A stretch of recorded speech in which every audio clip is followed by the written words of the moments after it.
आधुनिक नेता और पुरातन नेता मध्य पार्थक्य कौन? बस तो प्रश्न है पिलाने पचार आधुनिक नेता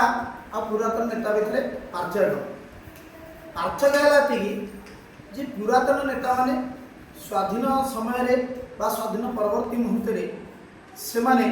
समस्त आजादी देवाई चेष्टा करते समस्त को मत व्यक्त कर अधिकार देते तो कथा कहर अधिकार देते कि बर्तमान आधुनिक नेता माने तो कथा कहर अधिकार आमको छड़े नहीं जमी से तो आम जो गोपबंधु थे गोपबंधु कौन कही गोपबंधु कहले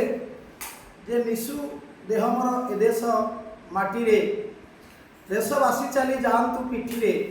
तो देशर स्वराज्य अच्छी जिते गाड़ गुरु तही पड़ी मोर मांस हाड़ किंतु आजिकल जो नूतन गोपबंधु नूतन नेता मैंने कहते मिशु देश धन मुघर पांठि रे चली जी देशवासी पिठी रे मो अमारे अच्छी जिते तही गाड़ गुरु तही पड़ी देशवासी हाड़ से महात्मा गांधी से राम राज्य चाहिए समस्त को केमी स्वाधीनता देवार अधिकार करते तो नारी मान को सम्मान देवा शिखी किंतु आजिकल जो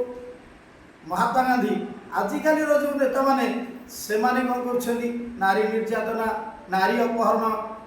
आउ राम राज्य तो छाड़ रावण राज्य स्थापन कर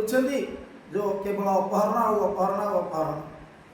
तेणु ये हूँ पार्थक्य आधुनिकता और पुरातन।